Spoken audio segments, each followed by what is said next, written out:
Hola, bienvenidos a todos los que están viendo este video. Y sí, como se podrán dar cuenta en el título, hoy estaremos hablando del tan debatible tema, la eutanasia.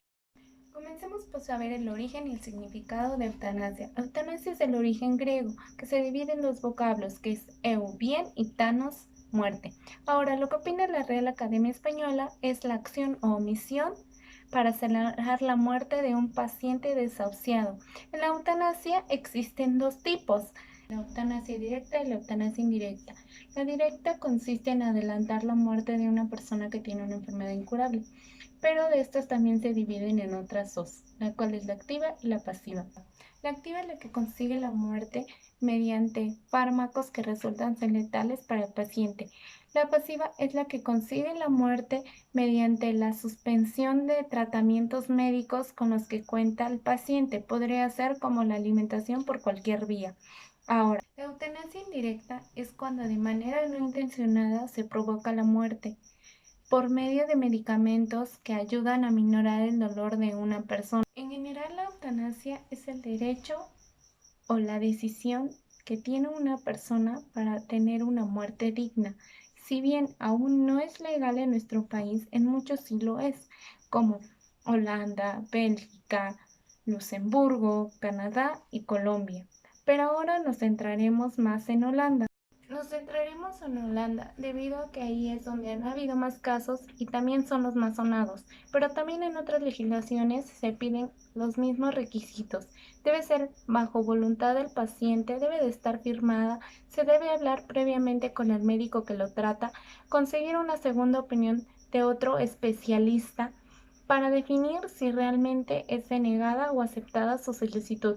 Claramente, igual debe de haber un plazo entre la solicitud y la ejecución.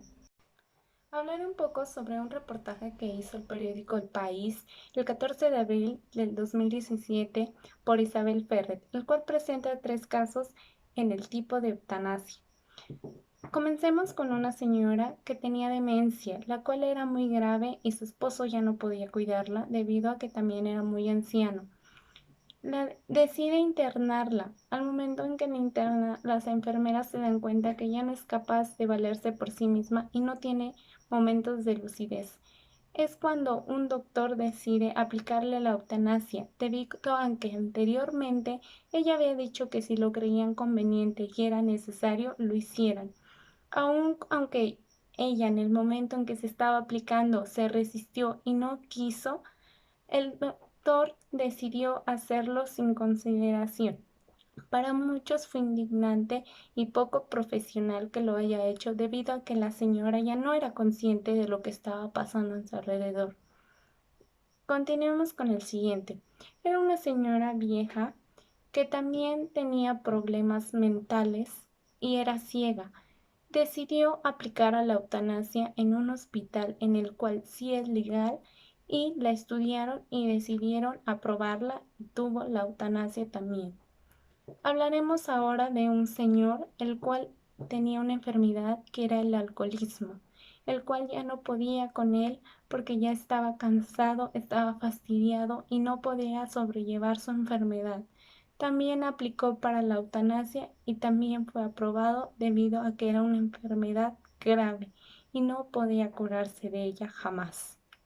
Continuando con el tema y con los ejemplos, ahora hablaremos de 2 chicas las cuales solicitaron la eutanasia. Una de ellas fue denegada y la otra sí fue aceptada. ¿Qué fue lo que sucedió? Lo veremos a continuación. Según el artículo de la BBC New Holanda, escrito por Linda Presley, con fecha del 9 de agosto del 2018, Aurelia Bronswers se sometió a eutanasia el 26 de enero del 2018. Una joven holandesa bebió veneno suministrado por un médico y se acostó. Así esperó a que le llegara la muerte. Pero ella, a diferencia de la mayoría de los enfermos que recurren a la eutanasia, en Holanda no era una paciente terminal, además tenía 29 años. Su enfermedad era psiquiátrica, que la atormentaba desde los 12 años, el cual fue el motivo suficiente para acabar con su vida. Tengo 29 años y he elegido someterme voluntariamente a la eutanasia. Lo he elegido porque tengo muchos problemas de salud mental. Sufro de una forma insoportable y no tengo esperanza. Cada aliento que tomo es una tortura. Se puede oír en una grabación que realizó pocos días antes de morir. Un equipo de la cadena de televisión holandesa pasó 2 semanas grabando a Aurelia mientras viajaba a su cita con la muerte, planificada para las 2 de la tarde del 26 de enero. En una pizarra blanca en su casa tachó los días con un pintarrón negro. Durante estas últimas semanas pasó su tiempo con sus seres queridos, haciendo trabajos manuales y montando en bicicleta a una ciudad que adoraba. También visitó el cementerio, el lugar que eligió para su propio servicio fúnebre. Su historia es así, es en muchos sentidos típica y exclusivamente holandesa. Aurelia comenzó a pensar en la muerte como solución tras un largo historial de enfermedades mentales. Cuando tenía 12 años sufrí de depresión y cuando me la diagnosticaron por primera vez me dijeron que tenía un trastorno límite de personalidad. A eso le siguieron otros diagnósticos: trastorno de apego, depresión crónica, tendencias suicidas crónicas. Sufro de ansiedad, psicosis y escucho voces. Sus médicos no respaldaban sus pedidos de eutanasia, así que acudió al último lugar donde podría tener la última esperanza.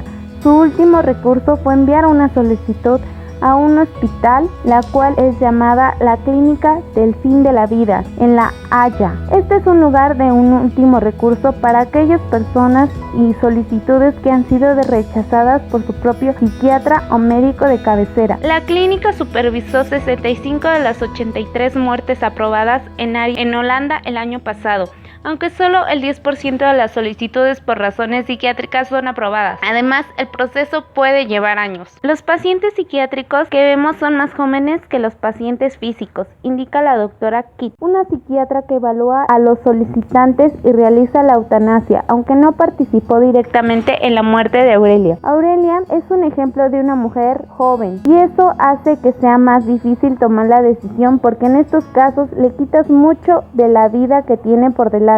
Decidir entre la vida y la muerte. Durante sus últimas 2 semanas de Aurelia estaba angustiada y se autolesionaba. Estoy atrapada en mi propio cuerpo, en mi propia cabeza, y solo quiero ser libre. Se le escuchaba decir en el reportaje de la televisión holandesa: nunca he sido feliz, no conozco el concepto de felicidad. Se encontraba muy estable, recuerda Sander Paulus, el periodista del noticiero, que pasó con ella gran parte de sus últimos 15 días de vida. Creo que sentía mucha presión en su cabeza, ya no conseguía hablar muy bien, excepto cuando hacíamos todo para hablar de la eutanasia. En eso siempre fue muy clara. Pero la claridad significa que alguien tiene la capacidad mental de entre elegir la vida y la muerte. De acuerdo con la ley holandesa, un médico debe reconocer que la solicitud de la eutanasia de un paciente es voluntaria y así ha sido profundamente considerada. Para Aurelia, ella argumentó que era completamente competente para tomar esta decisión, pero ¿seguro? ¿Podría ser un deseo de morir un síntoma más de su enfermedad psiquiátrica? Creo que nunca puedes estar al 100% seguro de eso, opina la doctora, pero sí debes hacer todo lo posible para ayudarlos a que los síntomas de la patología disminuyan. En estos casos de trastornos de personalidad, desear morir es bastante común, pero si el paciente es consciente y ha seguido distintos tratamientos para su trastorno, su deseo de morir es válido, como el de un paciente de cáncer que dice que no quiere continuar con su vida, añade la psiquiatra. Sin embargo, esta visión no la comparten todos los psiquiatras en Holanda. Vamos con la controversia. ¿Cómo podría saberse? ¿Cómo nadie puede saber si el deseo de morir es o no una señal de enfermedad psiquiátrica del paciente? El hecho de que uno pueda racionar al respecto no significa que no sea un signo de enfermedad, expone el psiquiatra Frank, uno de los críticos de la eutanasia en casos de una enfermedad mental para la doctora Kitt. Él sostiene que los psiquiatras nunca deben confabularse con los pacientes que quieren morir. Es posible no contaminarse por su falta de esperanza. Estos pacientes la perdieron, pero puedes permanecer junto a ellos y ayudarlos a seguir de una u otra manera, y puedes hacerles saber que nunca te rendirás. La muerte de Aurelia generó un gran debate en Holanda. Fue noticia en todo el mundo. Nadie sugirió que fuera ilegal, aunque los críticos se preguntaron si este era el tipo de caso para el que se diseñó la ley que desde el 2002 permite la eutanasia. Hay opiniones diversas que se dividen entre si había o no otra alternativa factible. Por ejemplo, la psiquiatra Kitt sostiene que cuando las personas solicitan la eutanasia por motivos psiquiátricos, en algunos casos se matarán a sí mismos si no lo consiguen. En su opinión, este tipo de casos deberían considerarse de una manera o de la misma forma que enfermedades terminales. He tratado a pacientes que sabía que se iban a suicidar. Ella dice, lo sabía, ellos mismos me lo dijeron y yo pude sentirlo. En estos casos es en los que me siento muy agradecida por tener una ley que permite la eutanasia. Muchos de estos pacientes psiquiátricos yo realmente los considero enfermos terminales, asegura. Y no quiero abandonar a mis pacientes que no pueden continuar con sus vidas. Eso es lo que me hace facilitarles y acceder a la eutanasia. Pero hay opiniones contrarias. Simplemente no estoy de acuerdo, señala el Dr. Frank. Durante toda mi carrera he trabajado con pacientes suicidas. Nunca ninguno de ellos era terminal. Por supuesto que tuve pacientes que se suicidaron, pero de hecho siempre fueron casos en los que no me lo esperaba. Sobrevivir al suicidio. En el reportaje RTL de Aurelia habla sobre las veces que intentó acabar con su propia vida. Creo que lo intenté unas 20 veces. Estuve en un estado crítico en algunas de ellas, pero a menudo lo que escuchaba decir de los médicos era que mi corazón y pulmones estaban muy sanos. Es un milagro. Logró sobrevivir, decían. Sobrevivir a un intento de suicidio no es inusual. La gente lo hace todos los días. Monique Aaron, al igual que Aurelia, fue diagnosticada con una enfermedad psiquiátrica que incluía el trastorno del límite de personalidad. Las personas con esta afección pueden autolesionarse, sentir una ira profunda, tener dificultades para mantener relaciones personales y suelen experimentar inestabilidad emocional. Aren intentó suicidarse muchas veces. Lo intenté en varios lugares, en el hogar, en el bosque, pero estoy muy agradecida de seguir viva al día de hoy. Ella dice, es una sobreviviente de abuso sexual. Padeció episodios psiquiátricos aterradores. La eutanasia fue algo en lo que pensó muchas veces durante mucho tiempo. Pensé que yo representaba un problema para todos y simplemente no quería seguir siendo esa carga. El dolor se hizo insoportable, así que pedí los formularios para la eutanasia y los rellené, pero nunca los presenté. No lo hizo porque encontró ayuda. El psicólogo que la trató por primera vez le dijo que no hablara del abuso que había sufrido. Fue a partir de ahí entonces cuando empezó a autolesionarse, pero después encontró un nuevo terapeuta especializado en trauma. Me dijo que no estaba loca, pero sí traumatizada, y esa es una gran diferencia. Tuvimos que trabajar muy duro juntos y fue doloroso. Finalmente lo superamos y desde entonces he estado trabajando en mi recuperación. Explica, ha escrito un libro sobre sus experiencias y tiene algunos consejos para las personas que lidian con ideas de muerte y que considera someterse a la eutanasia en Holanda. Pero Kitt cree que después de que un paciente ha recibido múltiples tratamientos para el mismo diagnóstico, es razonable decir que ya es suficiente. También argumentó Aurelia que recibió tratamiento para su enfermedad y siguió en terapia y tomó medicamentos, aunque no se conocen más detalles. Tenemos que deshacernos del tabú de que siempre tienes que seguir el tratamiento hasta el final, defiende Aurelia en el reportaje. Para la gente como yo no siempre hay solución. No puedes seguir tomando medicamentos, no puedes rezar indefinidamente. En algún momento la única solución es parar. Pero hay personas que pueden vivir y viven por décadas con trastornos psiquiátricos. Pero Aurelia murió más de una década antes de cumplir los 40. En su último día completo con vida, la visitó su cantante favorito, el holandés Marco Borsato. La despedida. Esa noche cenó con sus amigos. Hubo risas y hasta brindis. La mañana del 26 de enero publicó por última vez en sus redes sociales: me estoy preparando para mi viaje. Muchas gracias por todo. A partir de ahora ya no estaré disponible. Sus seres queridos se congregaron en el dormitorio. 2 médicos lo presenciaron. Estoy muy segura de que en el momento en el que administro el veneno, porque eso es lo que haces, le das veneno, eso es lo único que el paciente quiere y es algo que ha deseado durante un largo tiempo, dice la doctora King. No sería capaz de hacerlo si no. En la primera consulta con un paciente le digo que esta será la última pregunta que les haré. ¿Estás seguro de que quieres esto? Si hay alguna duda nos detendremos y hablaremos de ello una vez más. ¿Y le ha pasado eso alguna vez? No, no ocurre. En el caso de Aurelia, los médicos no administraron las drogas que la mataron. Ella misma se tomó el medicamento. En el documental de la tele, ella tiene entre sus manos una pequeña botella sellada mientras mantiene su última conversación con Sander Paulos. Esta es una bebida, dice ella. Sé que tiene un sabor amargo, así que voy a beberlo y luego me voy a dormir. Sander Paulos le pregunta que si tiene alguna duda. No, no hay dudas, responde la joven. Estoy lista para emprender mi viaje. Espero que encuentres lo que estás buscando, expresa el periodista. Seguro que lo haré, contesta ella. Aurelia le da la espalda a Sanders y sube las escaleras. Son un poco más de las 2 de la tarde del 26 de enero del 2018. Según el artículo de la BBC Newsmundo publicado con fecha del 5 de junio del 2019, Noa Pothoven, joven de 17 años que decide suicidarse después de que fue denegada su solicitud a aplicar a la eutanasia. Sobrevivir en mi libro leerás cómo lo hago o en cualquier caso cómo lo intento. Así resumía la holandesa Noa su autobiografía titulada Ganar o Aprender, en donde narró años de sufrimiento tras haber sido víctima de abusos sexuales y de una violación cuando era niña. El pasado domingo, la joven de 17 años murió en su casa de Arnhem, Holanda, según lo confirmó su hermana en una publicación holandesa.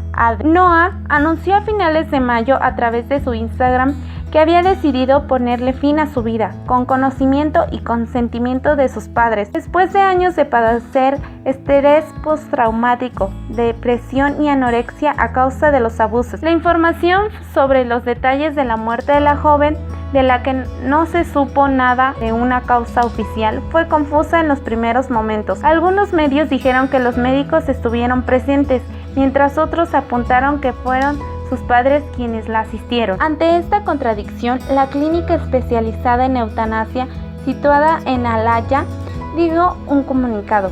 Noa no murió por eutanasia para poner fin a su sufrimiento. Dejó de comer y de beber. Noa murió en una cama de hospital en el salón de su casa. Su mensaje de despedida fue muy claro. El amor es dejar ir, sin rodeos.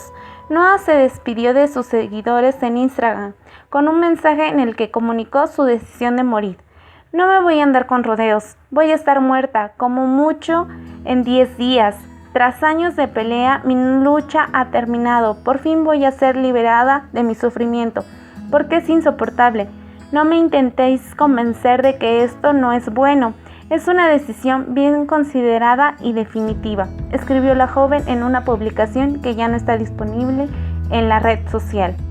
En realidad, hace mucho tiempo que no vivo, sobrevivo, e incluso eso casi no lo hago. Respiro, sí, pero ya no vivo. La joven anunció que había dejado de comer y de beber desde hacía unos días y que estaba decidida a morir rodeada de sus padres, amigos y todos los seres queridos. Trauma insoportable. Noa era conocida en Holanda por su libro autobiográfico, en el cual relataba los abusos y agresiones sexuales de los que fue víctima y su posterior lucha por intentar superar el trauma. La obra, publicada en noviembre pasado, destacó por su franqueza y desgarro, y recibió varios premios en su país neuroeuropeo. El miedo y la vergüenza por las agresiones sufridas hicieron que la mantuvieran en silencio y empezó a escribir un diario para intentar sobrellevar el trauma. El diario se convirtió en su exitoso libro.